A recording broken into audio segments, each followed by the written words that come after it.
Kia ora everyone, today I quickly take a look at this spooky pumpkin build which I got for free when I bought the LEGO Fortnite Battle Bus. This is going to have to do for the annual Halloween video release. I'm just very busy on my end of things. This here was set 40687 Halloween Pumpkin. It was a gift with purchase in the month of October. The value of this set according to lego.com is 35 NZD. This cost me about $210 in order to meet that threshold. The Battle Bus did get me most of the way though. Currently the NZ aftermarket is flipping this thing for about as low as 40 NZD and as high as 90 NZD. Good luck to that guy. This box here is the standard LEGO Creator box, which makes it appear like a regular set that you should theoretically be able to just buy at the counter, but unfortunately a very high price tag on this one. The reason it's so high too is because of that fancy light up brick function.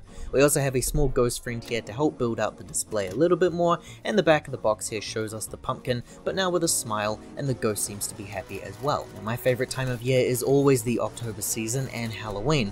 I'm a pretty big horror fan, so this here is right up my alley. It feels very reminiscent to me of the openings for the Halloween franchise, pumpkins that just make up most of the aesthetics of that series. Opening the small setup here, inside we've got our 3 numbered bags. We also have 2 booklets here of instructions, one for building the set and the other is of information for that light up brick.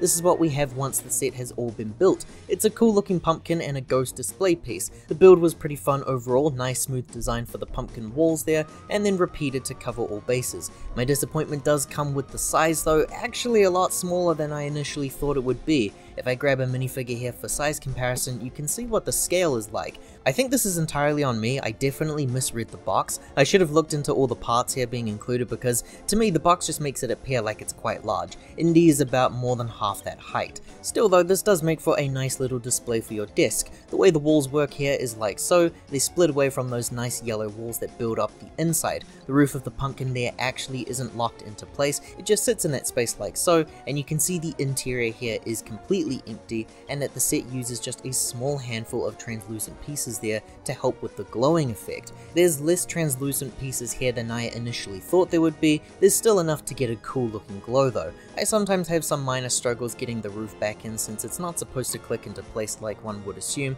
A quick look at the ghost here, which is fine. It's not necessary and it's not that interesting. One could have done without this really, but I still think that the build is neat enough on its own. The ghost here is built on a pole piece and you can move it around a little, however this isn't built to be used as a play feature. Now it's time to show off the light up function. You just press down on that stem, which is a really great way to get that feature across, I might add, and it looks pretty good overall. Of course, what you want to see is what it looks like in the dark. This here is pretty much where I was completely won over with this thing. It looks amazing. The silhouette here looks perfect and that cutout is spot on. This basically won me over for my Halloween display. The set does feature a bunch of extra pieces here because right up to the end of those instructions, you have to choose which face you wish to build, a happy one or a scary one. Because I'm feeling festive, given it's my favorite time of year, I thought I might as well try and build the happy face, which actually first requires you to completely destroy the already built angry face, and then you start from scratch. It feels like something that LEGO have been doing more and more of recently, this idea of having a 2-in-1 but at the cost of having a bunch of extra pieces left over.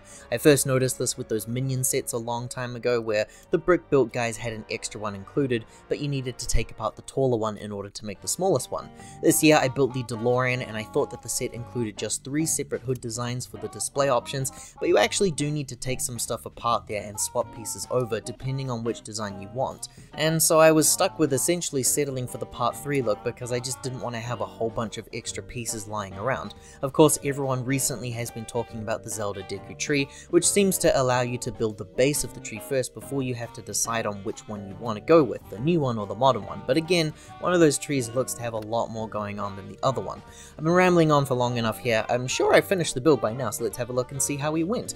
The happy smile there is a fun alternative for this set. It does feel a bit more cartoony in its design and friendly. Lighting up the face here, it still looks pretty cool, though it's definitely not nearly as menacing. The instructions for the set here come in a small little booklet, simple steps to follow, and there's no theming on the inside. We get to this segment here where you can choose the face design to continue on with, and then we end with our inventory list. Overall, like many gift with purchase sets I've acquired over the years, this is a cool set that I definitely would have considered just paying the $35 for if this was made available in stores.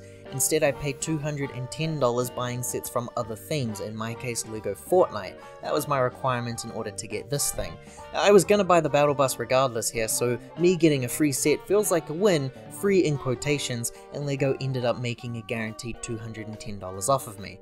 I'm not sure how well this set will do in the aftermarket space for now at least, but anyway, that's me done here folks. I do hope the Halloween season has been fun for all of you at home. I recently finished my playthrough of The Evil Within for this season, made it available on the PlayStation Plus subscription service before it left in the middle of October, and I've also been playing through Silent Hill 3 in preparation for playing the Silent Hill remake. The films that I've been watching have been a lot of fun as well. A lot of ghost stories seems to be the current theming for me. If you enjoyed this look at a LEGO gift with purchase set, then liking this video and subscribing to the channel does help to support more future videos like this one. Ka kite ana everybody, hope to see you all next time.